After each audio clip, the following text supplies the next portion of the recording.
So you've just started playing Anime Vanguards and want to know how to get a good start to the game. You get to select one of 3 starter units when you first play, and I chose Goku. And with that, I could solo Act 1 Stage 1 with just using him. I don't think it honestly matters too much which one you do choose, but from experience, Goku worked absolutely fine. The first thing that you should do when you log in is join the group and like the game. This way you can get a free 250 gem rewards to help towards your first 10 summon. After you've done that, you should definitely interact and talk to every NPC in the lobby.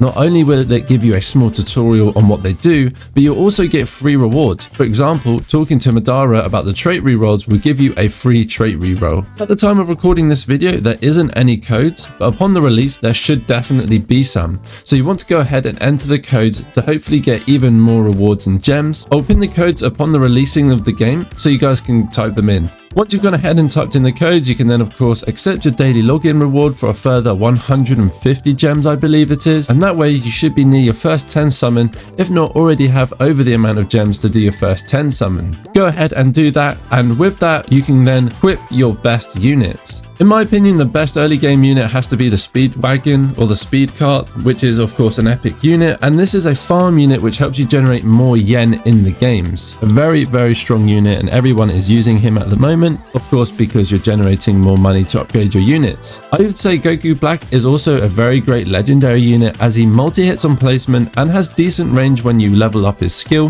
He also has a pretty cool passive which allows him to execute enemies when they have a certain HP threshold. I think it might be like under 20%, but it's still really good. I would also look out for Itachi as a legendary. He has a cool burn DOT, and his passive allows him to deal more damage to burned units, and I found him to be very strong. He has a full placement too, which is pretty awesome. The other legendary that I think is pretty good is Pain. He's a full AoE on placement, and he actually makes the enemies go backwards. Now bear in mind the actual range of him is fairly small, like all of the units when you first place them. His passive allows him to increase his damage by 40% whilst reducing his range. But then once that happens, it switches, so his range is increased by 40 and damage is decreased by 40.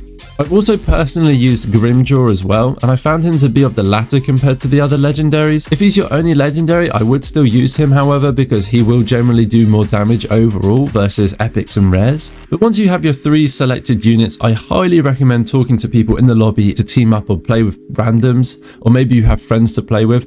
This will generally speed things up and make it way easier for you. Don't be shy to ask people if they want to grind, because clearing stages in Anime Vanguards gives really generous rewards. 160 gems on normal and 240 on nightmare. And what I like about Anime Vanguards is that you can vote to go to the next stage once you've just completed the last one, and it instantly starts. There's no loading screen or anything like that. In nightmare mode, you get to choose one of 3 different enemy passives, which makes it a little bit more challenging.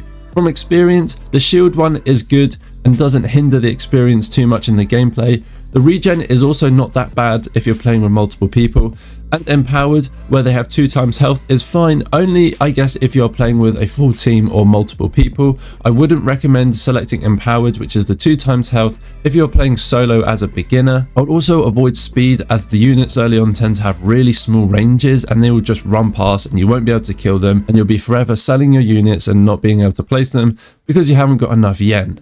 The AFK chamber is very strong in Anime Vanguards. If you can afford VIP, I highly recommend purchasing it, as not only do you get a 20% discount on summons, but you also get 2 times the amount of gems from the AFK chamber. As you can see here, I left it overnight and generated 4,600 gems, which is over 100 units in the summons for me as a VIP. I also want to reiterate with the AFK chamber that it states that you don't need an auto clicker or tiny task to use it.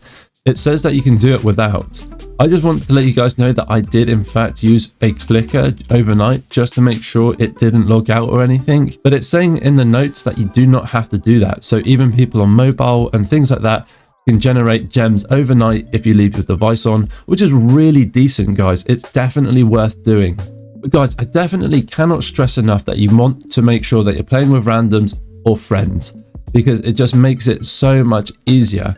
I was actually low-key struggling at the start because I was playing on my own. Because the bosses in Anime Vanguards can actually stun your units, and for a considerable amount of time as well. So of course this makes it difficult if all of your units get stunned, you're the only one playing the game, and that boss is just walking by taking no damage. Every time you complete an act, you'll get food XP to feed to your units. I would definitely go ahead and feed that to your strongest unit to make your future games easier, as your unit will deal more damage. So you'll notice that when you join in a game, you only start off with 600 yen, and you might be wondering, well dude, I can't even place any of my units. This is fine. You just want to go ahead and place down your speed cart or your speed wagon or sprint wagon or whatever it's called, and you just want to basically keep completing the waves. As you can see, again, just from wave 2, I already have another 600 to go ahead and place down another sprint wagon, and as you can see, now I can go ahead and place down my units.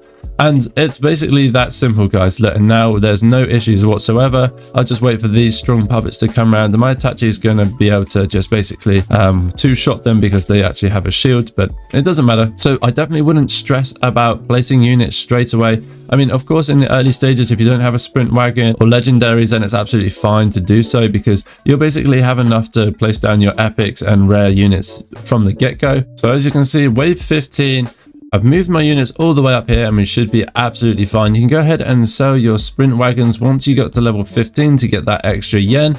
And that way you can go ahead and upgrade your units even more. And here comes the boss. And as you can see, he is defeated. And there we go, another 160 gems. There you guys have it, my ultimate Anime Vanguards beginner guide and tips. I hope you guys enjoyed this game. If you have any questions, let me know in the comment section down below. The game is seriously fun and I highly recommend playing it, guys. If you enjoyed the video, make sure to leave a like and subscribe if you're new for more Anime Vanguards videos, and I'll see you guys in the next one.